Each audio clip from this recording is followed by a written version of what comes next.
S ഹരീഷിൻ്റെ August 17. അപ്പോൾ August 17 ഒരു alternative ഹിസ്റ്ററിയാണ്.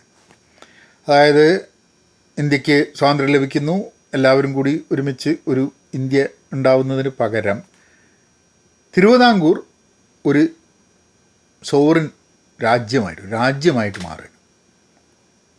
ഒരു സവർക്കറിൻ്റെ ഹിന്ദുത്വം ഒക്കെ ആയിട്ടുള്ള ഒരു ഹിന്ദു രാഷ്ട്രം എന്നുള്ള രീതിയിൽ ട്രാവൻകൂർ മാറുമ്പോൾ ഉണ്ടാവുന്ന എങ്ങനെയാണ് ഈ ഹിസ്റ്ററി ഒരു ആൾട്ടർനേറ്റീവ് ഹിസ്റ്ററി ആവുന്ന സമയത്ത് അത് കഴിഞ്ഞിട്ട് നടക്കുന്ന സംഭവങ്ങൾ ഏത് രീതിയിലാണ് മാറുക എന്നുള്ളത് വളരെ ഇൻട്രസ്റ്റിംഗ് ആയിട്ടുള്ളൊരു ഒരു തോട്ട് പ്രോസസ്സാണ്.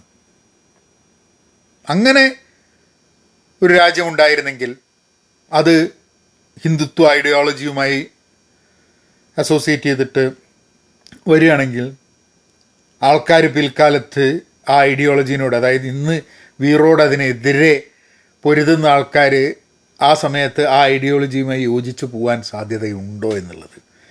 ഇതിൽ കുറേ ഹിസ്റ്റോറിക്കൽ ഫിഗേഴ്സ് ഈ ആൾട്ടർനേറ്റ് ഹിസ്റ്ററീൻ്റെ ഭാഗമായിട്ടും വരുന്നുണ്ട്. ബഷീർ വിപ്ലവകാരിയാണ്, ബഷീർ ഒരു കഥാപാത്രമാണ്. ചെറിയൊരു ഭാഗം വായിക്കാം. ഒരു വീട്ടിൽ താമസിക്കുന്നവരെ കുറിച്ച് അറിയണമെങ്കിൽ അവരുടെ പറമ്പ് കണ്ടാൽ മതി. ഇത് ബഷീർ പറഞ്ഞതാണ്. ജയിലിൽ ഞങ്ങൾ ചെടികൾക്ക് നനയ്ക്കുകയായിരുന്നു. നീ പുറകോട്ട് നോക്കിക്കേ, അയാൾ പറഞ്ഞു. ആൺജയിലിൻ്റെ മുറ്റവും പരിസരവുമൊക്കെ ചുമ്മാ വരണ്ടു കിടക്കുന്നു. ദേ ഇങ്ങോട്ട് പെൺജയിലിൻ്റെ മതിലിനടുത്തേക്ക് വരും തോറും പച്ചപ്പ് കൂടിക്കൊണ്ടിരിക്കുന്നു.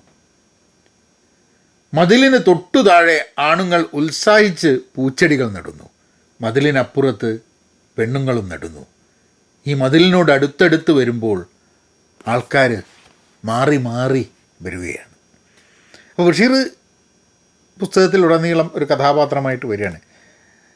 എഴുത്തുകാരനാണ്, വിപ്ലവകാരിയാണ്, ഭയങ്കര ലഹളുണ്ടാക്കുന്നുണ്ട്, ലുക്കൗട്ട് നോട്ടീസ് ഉണ്ട്, വാറൻ്റ് ഉണ്ട്, അയാളെ പിടിക്കാൻ പോലീസും ഉണ്ട്, അങ്ങനെയൊക്കെ.